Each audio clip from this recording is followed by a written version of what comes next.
चलिए बच्चों, पहली चीज तो सबको हार्टली सॉरी, है ना। क्लास में काफी गैप हुआ और ये दोबारा रिपीट नहीं होगा पूरे सोशियोलॉजी के सिलेबस में। तो ये पहली और आखिरी बार गैप हुआ। इसमें बहुत सारे रीजन थे, टीचर्स डे, गणेश पूजा, इसके बाद फैमिली पेरेंट्स वगैरह भी आ गए थे, है ना। थोड़ा मेरी तरफ से भी आलस हुआ होगा।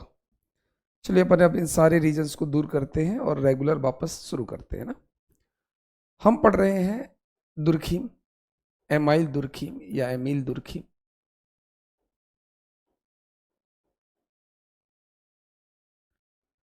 इसमें हमने एक प्रिंसिपल ऑफ रिलीजन, धर्म का सिद्धांत पढ़ा, जो एमील दुर्खीम है, जिन्होंने टोटम पर सब कुछ बोला। दूसरा सुसाइड, आत्महत्या का सिद्धांत,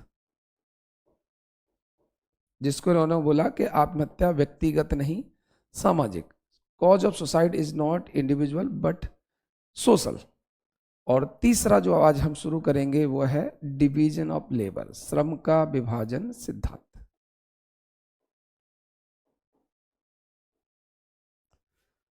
चौथा पढ़ेंगे सोशल फैक्ट, सामाजिक तथ्य। ये चार हैं जिसमें आज हम तीसरा पढ़ेंगे, तीसरा कंप्लीट करेंगे, है ना। कमेंट सेक्शन किस पे आएगा? बच्चों के कमेंट्स अच्छा इस पे आते जाएंगे, ठीक है, बढ़िया, थैंक यू। हाँ कोई, अब हम आज यहां तक कंप्लीट कर लेंगे। कल जो होगी वो होगी आज तक के जितने भी PYQs हैं उनकी प्रैक्टिस होगी। तो आज हम 3 प्रिंसिपल कंप्लीट कर लेंगे और कर PYQ की प्रैक्टिस होगी। इसके बाद चौथा और आखिरी कंप्लीट कर देंगे। हम सारे PYQ लगा के देख लेंगे कि एमाइल दुर्खीम के क्वेश्चन हमसे बन रहे हैं कि नहीं। तो 3 थ्योरी हैं, theory of religion, theory of suicide and theory of division of labour. ये 3 आज हम कंप्लीट करेंगे। कल इन सब के PYQs लगाएंगे और देखेंगे जो हमने क्लास में पढ़ा उससे कितने % क्वेश्चन हमारा कवर हो रहा है। चलो समझते हैं।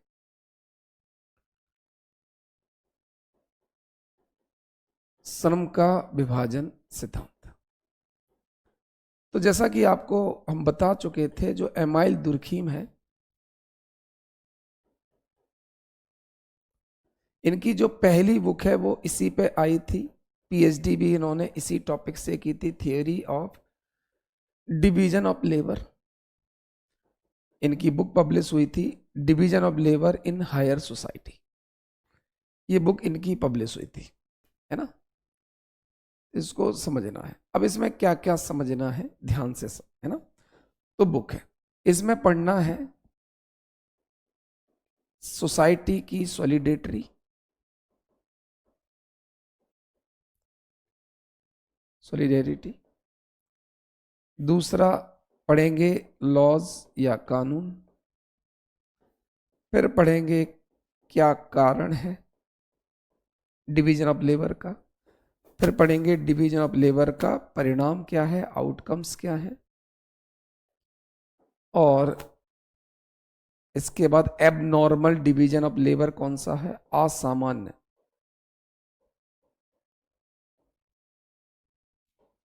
एबनॉर्मल डिवीजन ऑफ लेबर क्या है। और फिर हम मार्क्स से कंपेयर करेंगे कि मार्क्स डिवीजन ऑफ लेबर को क्या मानता था और एमाइल दुर्खीम क्या मानता है, ये हम देखेंगे, ठीक है।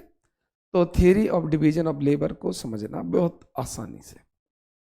चलो देखते हैं। बात करते हैं प्राचीन समाजों की, प्राचीन आदिम समाज, प्रिमिटिव सोसाइटीज। तो शुरुआत में जो प्रिमिटिव सोसाइटीज थी वो बहुत छोटी थी, स्मॉल साइज्ड सोसाइटी थी, छोटा समाज था। छोटा समाज था तो हर व्यक्ति के कामों को रेगुलेट कर सकते थे और व्यक्तियों को एक किया जा सकता। तो हम क्या करते थे, कुछ ऐसे विश्वास, बिलीव्स पैदा करते थे और उन बिलीव्स के बेस पर लोगों को एक रखते थे, है ना। कोई टोटम या देवता इस तरह का हम रखते थे ना। तो दुर्खाइम कहते हैं दुर्खाइम कहते हैं जब शुरुआत में समाज प्रिमिटिव था, छोटा था, तो लोगों को एक रखने के लिए हम विश्वास वगैरह ना, टोटम, जिसमें उन्होंने टोटम बोला, जानवर पेड़ कोई एक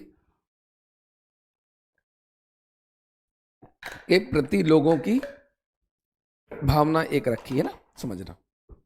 तो इन्होंने कहा जो छोटा समाज होता है उसमें हम किसी भी चीज, जैसे खासकर टोटम, टोटम क्या होता है हम देख चुके हैं, कोई भी पेड़, कोई भी पौधा, कोई भी जानवर, कोई भी पत्थर, पहाड़, सूर्य, चंद्र, जिसके नाम पर हम समाज को एक रख सकते हैं, जिसमें लोगों की श्रद्धा होती है, उसे बोलते हैं टोटम।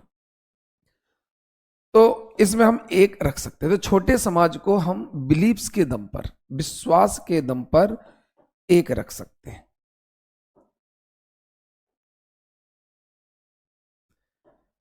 एक रख सकते हैं और इस तरह की एकता को यांत्रिक एकता, मैकेनिकल सॉलिडेरिटी या सॉलिडेरिटी बोलते हैं। तो इसे उन्होंने कहा मैकेनिकल सॉलिडेरिटी बोलते हैं। तो अगर हम छोटे से समाज को किसी विश्वास के दम पर एक रख सकते हैं, तो इस तरह की यूनिटी को, सॉलिडेरिटी को यांत्रिक एकता या मैकेनिकल एकता बोलते हैं। तो मैकेनिकल कहाँ होती है? प्राचीन समाज में। तो आपसे मैं अगर पूछूं कि कहां पर आपको मिलेगा यांत्रिक एकता, तो आप कहोगे प्राचीन अविकसित छोटे समाज में मिलेगी। किसके दम पर? विश्वास या बिलीफ के दम पर हम समाज को एक रख सकते हैं। अब होगा क्या, ये धीरे धीरे सोसाइटी, जो समाज है, ये छोटा था, है ना, धीरे धीरे यहां क्या होगा, पॉपुलेशन बढ़ती जाएगी।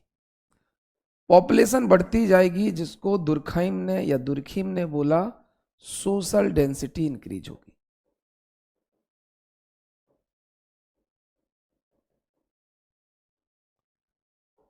सोशल डेंसिटी इंक्रीज होगी। तो उन्होंने कहा क्या होगा, धीरे धीरे समाज बढ़ता जाएगा, समाज बढ़ता जाएगा, प्लस लोगों का आपस में संपर्क बढ़ता जाएगा, कांटेक्ट बढ़ता जाएगा। और कांटेक्ट बढ़ने को बोला है मोरल डेंसिटी, नैतिक घनत्व। तो दुर्खाइम कहते हैं जो शुरुआत के पॉपुलर समाज थे, कम लोग थे, और उसमें जो एकता थी उसे बोलते हैं मैकेनिकल सॉलिडेरिटी, यांत्रिक एकता। फिर हुआ क्या, समाज बड़ा हो गया, लोगों के बीच कांटेक्ट बढ़े, समाज बढ़ा, पॉपुलेशन बढ़ी, पॉपुलेशन बढ़ने को बोला क्या बोलते हैं उसको, सोशल डेंसिटी, सामाजिक घनत्व। और लोगों का कांटेक्ट एक दूसरे से बढ़ा, उसे बोलते हैं नैतिक घनत्व। अब हुआ क्या कि अब समाज बहुत बड़ा है, तो मान लो बहुत सारे एक जैसा काम करने वाले आ गए। मान लो मिठाई की दुकान वाले, तो बहुत सारे लोग ऐसे हैं जो मिठाई की दुकान वाले हो गए। तो जब एक जैसे काम करने वाले होंगे तो अवसरों को लेकर संघर्ष होगा। अवसर मतलब सब चाहते हैं हमारी दुकान चले, हमारी बिक्री हो। तो जितना समाज बढ़ेगा उतना एक जैसे काम करने वालों में संघर्ष होगा। जब तक छोटे समाज थे तो एक जैसे काम करने वाले लोग बहुत नहीं थे, है ना, तो संघर्ष जैसी कोई बात ही नहीं थी और विश्वास के दम पर लोग थे। पर जब समाज बड़ा होगा, एक जैसे काम करने वाले लोग होंगे, तो उनके बीच संघर्ष होगा, है ना। जैसे कपड़े बनने, कपड़े वाले होंगे, तो इन्होंने क्या कहा कि ऐसा करते हैं कि संघर्ष को रोकना पड़ेगा। और हम ऐसा करते हैं, जैसे कपड़ा उद्योग है ना, या रेडीमेड इंडस्ट्री है, और हम चाहते हैं रेडीमेड वालों में संघर्ष ना हो, तो ऐसा करते हैं, पुरुषों की जेंट्स रेडीमेड गारमेंट अलग दुकान लगा देते हैं, महिलाओं के अलग लगा देते हैं। तो इस दुकान और इस दुकान में संघर्ष होगा ही नहीं, सहयोग होगा। कोई अगर इस दुकान में जाए, बोले कि भैया मैं लेडीज गारमेंट चाहिए, तो क्या यहाँ चले जाओ, और यदि पुरुष के लिए ये यहाँ भेजेगा। ये बात समझ में आ गई। तो इन्हें कहा काम को बांट दो, पुरुष का अलग कर दो, महिलाओं को अलग कर दो। ऐसा करते हैं, किड्स वेयर भी अलग कर देते हैं, बच्चों का हम अलग रखते हैं। तो जितना ज्यादा समाज बढ़ता चला जाएगा उतना ज्यादा काम बटेगा।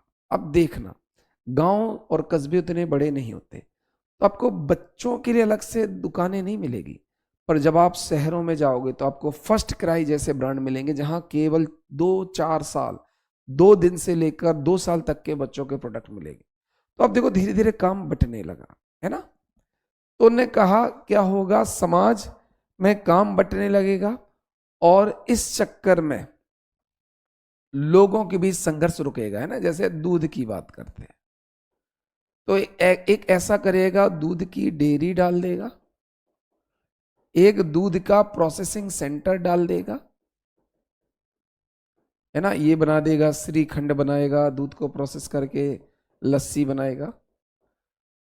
तो है तो दोनों ही दूध के बिजनेस में, ये दूध की डेयरी है, दूध बेचता है, और ये दूध का प्रोसेसिंग करके श्रीखंड, दही, लस्सी बेचता है। अब क्या होगा, इनके बीच संघर्ष नहीं, सहयोग होगा। ये जो प्रोसेसिंग यूनिट है ये इससे दूध करेगा, ये कहा भैया डेयरी वाले हमें दूध दो, हमें श्रीखंड बनाना है, पनीर बनाना है, ये सब बनाना है। तो इन्होंने कहा जब समाज बड़ा होता है तो अपने आप काम का बंटवारा होना शुरू हो जाता है। तो काम का बंटवारा, डिवीजन ऑफ लेबर कब होता है, जब सोसाइटी बड़ी होती है। सोसाइटी बड़ी होती है तो लोगों के बीच कॉन्फ्लिक्ट होते हैं, और इस कॉन्फ्लिक्ट को रोकने के लिए लोगों में काम का बंटवारा, और लोगों में जैसी काम का बंटवारा होता है तो वो अपने अपने काम के लिए स्पेशलाइज्ड होते हैं। ये बात समझ में आ गई ध्यान से। तो ये दूध की डेयरी वाला है, ये प्रोसेसिंग वाला है, ये इसके बिना नहीं रह पाएगा, ये इसके बिना नहीं रह पाएगा। क्योंकि जब दूध की प्रोसेसिंग वाले को दूध ही नहीं मिलेगा तो प्रोसेस किसको करेगा, और जो दूध प्रोड्यूसर है, दूध उत्पादक है, उसका दूध कोई नहीं खरीदेगा तो व्यापार बंद हो जाएगा। तो जैसे एक इंसान के शरीर में सारे ऑर्गन एक दूसरे से जुड़े हैं, डिपेंड है ना। जैसे अपन बात करें किडनी की और बात करें लिवर की, तो लिवर यूरिया बनाता है और ये यूरिया किडनी शरीर से बाहर ले जाता है। तो यूरिया किडनी आपस में लड़ते थोड़ी है कि मैं श्रेष्ठ ऑर्गन हूं, तुम श्रेष्ठ नहीं हो। ये आपस में कॉपरेशन करते हैं। कैसा करता हूं, मैं अमोनिया से यूरिया बनाता हूं, तुम बॉडी से ले जाओ। तो जब काम बट जाते, इसका काम क्या है, यूरिया बनाना, इसका काम क्या, यूरिया फिल्टर करना। तो जब काम बांट दिए जाते हैं तो कभी भी संघर्ष नहीं, सहयोग होने लगता है। और इस तरह से स्थापित एकता को जैविक एकता, ऑर्गेनिक बोलते हैं। ऑर्गेनिक कैसे, शरीर की तरह, है ना। तो जैसे एक शरीर में अलग अलग अंगों के बीच में, ऑर्गन्स के बीच में यूनिटी आ जाती है, ऐसी बड़ा समाज होने पर काम बंटता है और लोग एक दूसरे पर डिपेंड हो जाते हैं। ये बात समझ गए।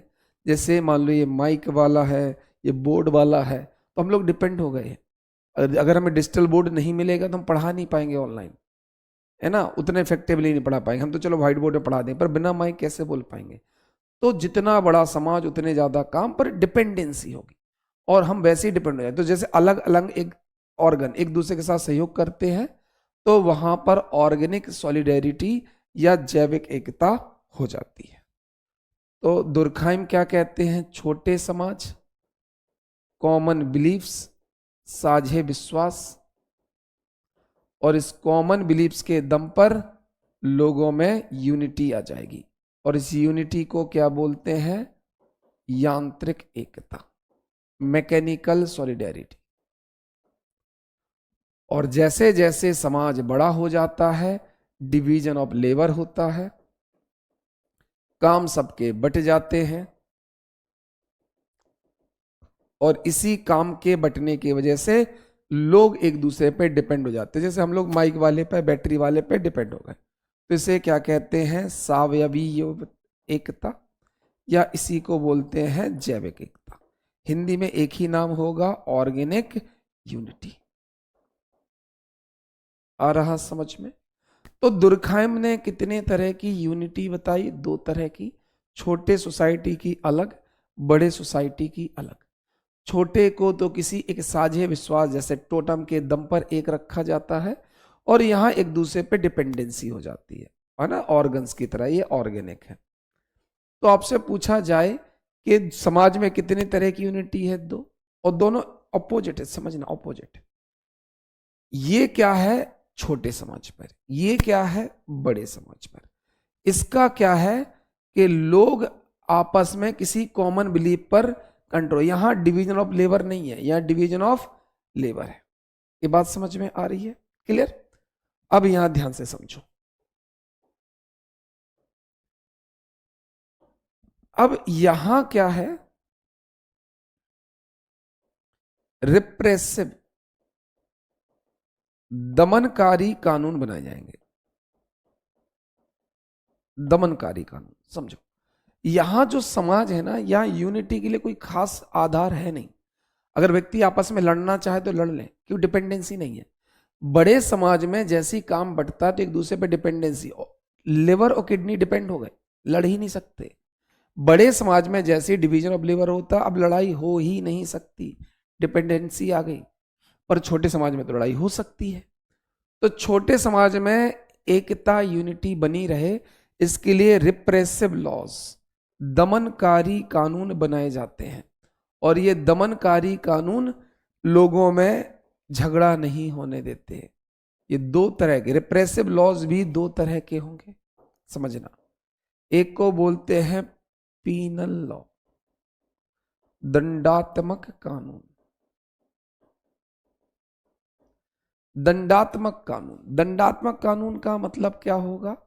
दंड, पनिशमेंट। तो अगर समाज में लड़ गए, जैसे गाली गलौज कर दी, अपने यहाँ दंडात्मक है ना, आईपीसी लग जाती है, जेल भेज देते हैं, मर्डर कर दिया, किडनैपिंग कर दी, तो उन्होंने कहा रिप्रेसिव, दमनकारी कानून जो लोगों को समाज के कंट्रोल से बाहर, क्योंकि देखो यहां डिपेंडेंसी है ही नहीं। यहां तो हमने किसी एक दम पर एक करके रखा है कि हम सब हिंदू हैं, हम सब मुस्लिम हैं, हम सब सिख हैं, हम सब ईसाई, धर्म के नाम पर, टोटम के नाम पर, बिलीफ के नाम पर एक करके रखा। और ने कहा ना कि हम सब सनातनी हैं। तो ऐसी यूनिटी रखनी पड़ेगी क्योंकि आधार नहीं है कोई। और इस आधार को बचाए रखने के लिए दंडात्मक कानून, दमनकारी कानून बनाने पड़ेगा। उसमें पहला दंडात्मक, पीनल लॉज, इसमें अगर कोई क्राइम करेगा उसको सजा दे दो। और दूसरा है डिफ्यूज्ड लॉ। डिफ्यूज्ड लॉ, प्रसारित या प्रसरित कानून। इसमें ऐसे नियम बनाए जाते हैं जिससे समाज में नैतिकता हो। तो दो तरह के कानून बनते हैं, एक जो लोगों को डरा के रखे हैं, पनिशमेंट, और एक लोगों में अवेयरनेस ले। तो जो छोटे समाज है उनकी यूनिटी को मैकेनिकल यूनिटी कहते हैं। और यहां दमनकारी कानून बनता है। और दमनकारी कानून भी दो तरह का होगा। आज ये टॉपिक हम कंप्लीट करेंगे, कल इन सब के एमसीक्यूज लगाएंगे। आप वापस सारी वीडियोस देखना और कल एमसीक्यूज प्रैक्टिस करेंगे, मजा आएगा, है ना। Penal laws and diffuse law. श्रम का विभाजन, यहां समझो। यहां रेस्टिट्यूटिव, सुधारात्मक, इसको रेस्टिट्यूटिव, प्रतिकारात्मक बोलते हैं आई थिंक। इसको रेस्टिट्यूटिव को हिंदी में मैं, एक सेकेंड, है ना। ये पूरी क्लास के बाद ये पूरी पीपीटी डल जाएगी। हम जो भी पढ़ रहे हैं वो हम इसमें आसानी से रिवाइज कर लेंगे ना। तो ये पीपीटी भी आपको डल जाएगी, जिससे आपको पढ़ने में या थियरी की दिक्कत नहीं होगी, है ना। तो पूरा मैं समझा दे रहा हूँ। रिप्रेसिव, दमनकारी, और रेस्टिट्यूटिव मतलब प्रतिसंतुलात्मक। हाँ, रेस्टिट्यूटिव का मतलब है प्रति संतुलनात्मक। अब यहां समझते हैं। तो अगर सोसाइटी में एक दूसरे में एकता खत्म हो गई, कोई नियम बिगड़ गया, कुछ हो गया, तो हम वापस नियम लाएंगे। तो यहां कोई दंड नहीं देना, बस जो संतुलन बिगड़ गया उस संतुलन को ठीक करना है। उसे रेस्टिट्यूटिव या प्रति संतुलनात्मक, संतुलन बनाने वाला लॉ। छोटे समाज, कोई डिपेंडेंसी नहीं क्योंकि काम का बंटवारा नहीं। छोटे समाज में, आप छोटे छोटे गांव में जाओ, वहां पर एक ही आदमी सारे काम कर रहा है।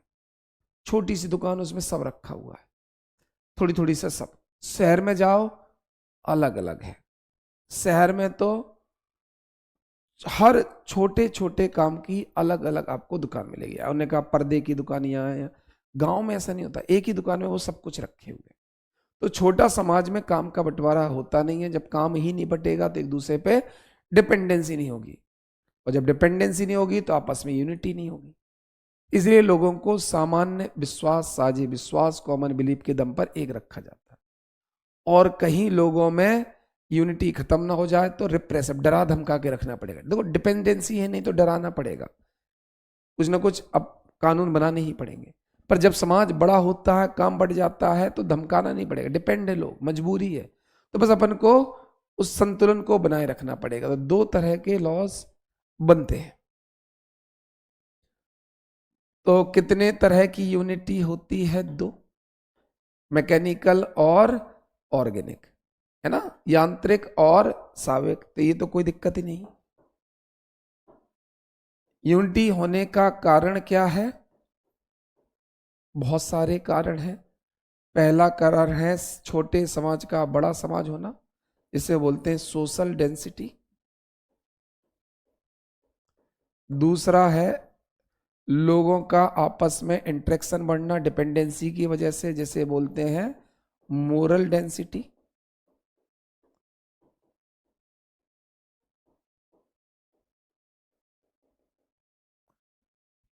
तीसरा कारण है जो कॉमन बिलीफ है उसका खत्म होना, है ना।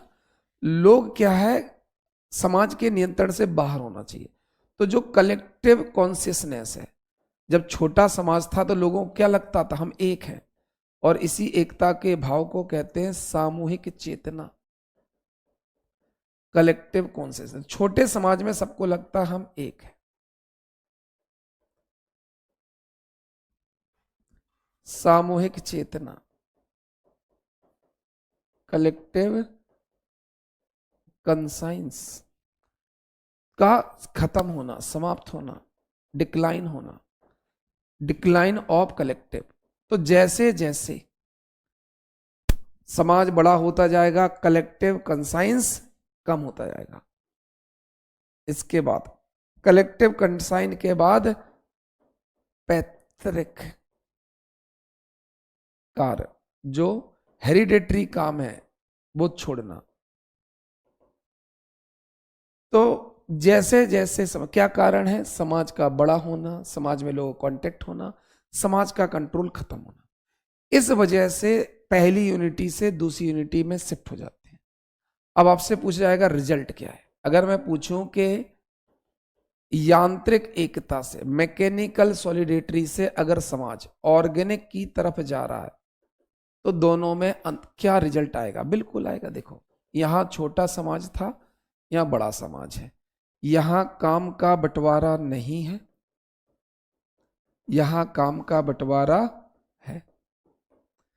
यहां स्पेशलाइजेशन, जब काम का बंटवारा ही नहीं है तो स्पेशलाइजेशन नहीं है, यहां स्पेशलाइजेशन है। इसका मतलब ये सभ्य और डेवलप्ड सोसाइटी नहीं है, ये highly civilised, highly developed society है, क्योंकि काम बढ़ गया, सब स्पेशलिस्ट हो चुके हैं। यह समझो, यहां समाज का कंट्रोल बहुत ज्यादा है। तो समाज का कंट्रोल मतलब कलेक्टिव कंसाइंस है, और यहां कलेक्टिव कंसाइंस नहीं है। अब व्यक्तिवादिता बढ़ेगी, ठीक है। यहां व्यक्ति का खुद का अस्तित्व ज्यादा जरूरी नहीं है, व्यक्तिगत अस्तित्व जरूरी नहीं है, यहां व्यक्तिगत अस्तित्व जरूरी है। यहां सब कुछ समाज, छोटा समाज वो स्ट्रांग है। तो मेरे ख्याल से रिजल्ट भी समझ में आ गए होंगे। तो दुर्खीम ने कहा कि जितना ज्यादा समाज बड़ा होगा उतनी ही ज्यादा यूनिटी आएगी, क्योंकि डिवीजन ऑफ लेबर होगा। तो समाज बड़ा है और समाज में सबको ही रहना पड़ेगा, इसलिए डिवीजन ऑफ लेबर। तो दुर्खाइम की कमाल की बात है, हर चीज सोशल फैक्ट है। तो जो कल तो नहीं, परसों, कल तो एमसीक्यूज लगेंगे, सोशल फैक्ट्स। जब दुर्खाइम ने सबको क्या बोला? सोशल फैक्ट बोला। सोशल फैक्ट, धर्म क्या है? Social fact. जो समाज से है उसे सामाजिक, उन्होंने कहा धर्म समाज से आता है, आत्महत्या समाज की वजह से, डिवीजन ऑफ लेबर भी समाज की वजह से। तो सोशल फैक्ट माना। तो दुर्खीम ने कहा समाज का बड़ा होने से डिवीजन ऑफ लेबर होता है, यह भी सोशल फैक्ट है। फिर उन्होंने कहा तीन क्या होता है, ऐसी कंडीशन होती है जब डिवीजन ऑफ लेबर काम नहीं होता। पहला है आदर्श विहीन डिवीजन ऑफ लेबर, एनोमिक। ये वर्ड तो इनका फेमस था। तो जहां पर नियम खत्म हो जाते हैं, देखो जब डिवीजन ऑफ लेबर कब तक काम करता है, जब तक समाज में रूल्स है। पर अगर समाज में रूल्स नहीं होंगे तो फिर एक दूसरे पे जो डिपेंडेंसी वो अच्छे से काम नहीं करेगी। तो जब रूल्स खत्म हो जाएंगे तो जो डिवीजन ऑफ लेबर है वो आदर्शहीन हो जाएगा। अगला है फोर्स्ड डिवीजन ऑफ लेबर। तो हम क्या पढ़ रहे हैं, 3 तरह के एबनॉर्मल डिवीजन ऑफ लेबर। दुर्खाइम ने क्या कहा, जब जब डिवीजन ऑफ लेबर होगा तब तब यूनिटी होगी, 3 कंडीशन छोड़कर। एबनॉर्मल डिवीजन ऑफ लेबर,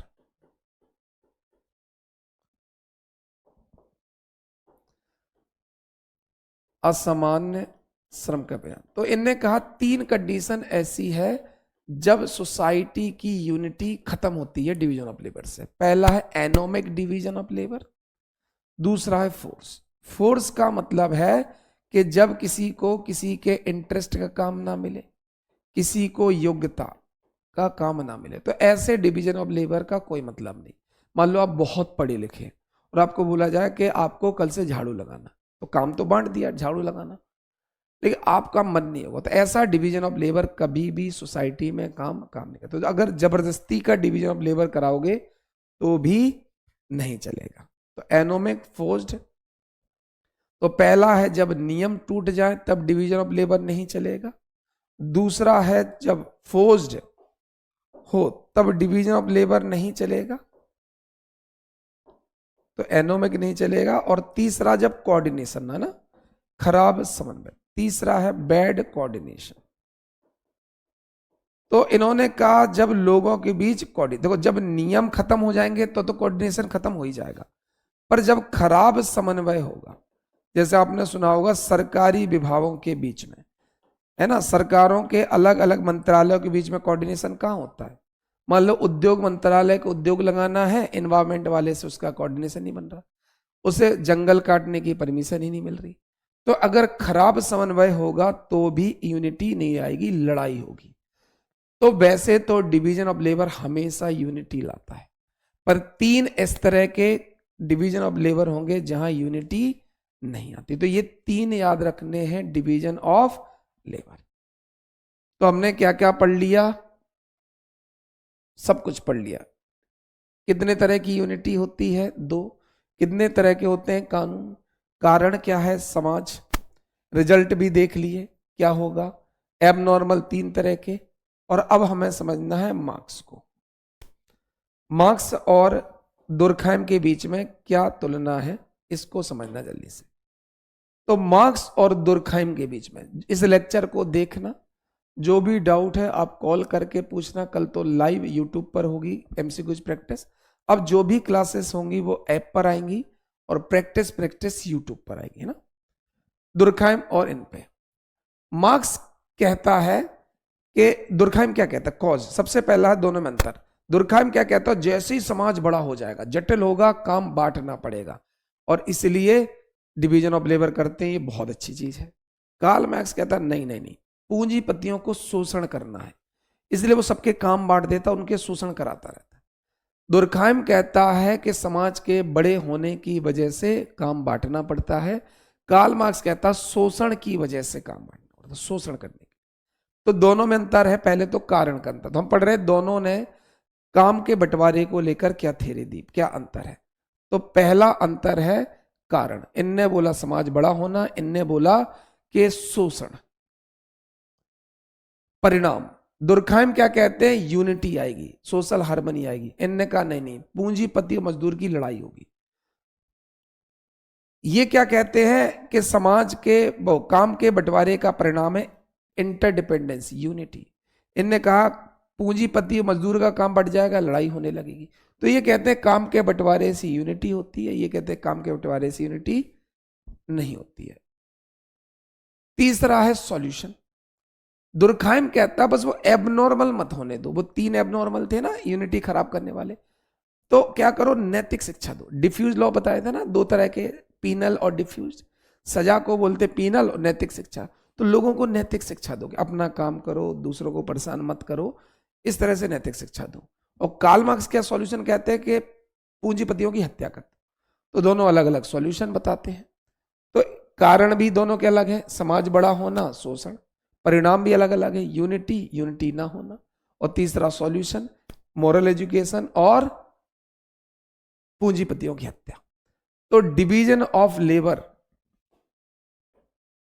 1893 में एक बुक आई थी दुर्खाइम की जिसका नाम है division of labour in society या हायर सोसाइटी 1893। छोटे समाज विश्वास, एक मैकेनिकल सॉलिडेरिटी, बड़ा समाज काम का बंटवारा डिपेंडेंसी ऑर्गेनिक सॉलिडेरिटी, कानून रिप्रेसिव, कानून रेस्टिट्यूटिव, यहां पर दमनकारी कानून या प्रतिसंतुलात्मक कानून। समझ में आ गया। इसके बाद परिणाम, कारण जनसंख्या का बढ़ना, संपर्क का बढ़ना, समाज का कंट्रोल कम होना, व्यक्तिवादिता का बढ़ना। मुझे नहीं सुनना समाज का, जब तक मैकेनिकल तभी हो सकता है, ध्यान रखना, जब तक आप समाज के नियम मानोगे तब तक यांत्रिक है, क्योंकि आपका समाज पे कोई डिपेंडेंसी है ही नहीं, मैं डिपेंड ही नहीं, मैं क्यों किसी की बात मानूंगा। लेकिन जब समाज बड़ा होगा डिपेंडेंसी आएगी, बात माननी पड़ेगी। तो व्यक्तिवादिता, अब समाज अपनी सोचता है और जिस पे डिपेंडेंसी बस उसकी सुनता है। परिणाम बता दिया, व्यक्तिवादिता। मार्क्स से तुलना भी कर दी। 3 तरह के डिवीजन ऑफ लेबर खराब होते हैं, बिना नियम वाले एनोमिक, दूसरा है जबरदस्ती, मेरी योग्यता है पर मुझे अच्छा काम नहीं मिल रहा और मेरा मन का काम नहीं मिल रहा, और तीसरा है कोऑर्डिनेशन खराब होने। तो ये हमने दुर्खाइम के 3 थ्योरी पढ़ लिए हैं। कल इन तीनों के एमसीक्यूज कराएंगे, कल आपको तैयार रहना है और कल इवनिंग में हम इनकी प्रैक्टिस करने वाले हैं, है ना। तो आफ्टरनून इवनिंग जब भी टाइम होगा हम इनकी प्रैक्टिस करेंगे। तो थैंक यू, कल मिलते हैं, धन्यवाद।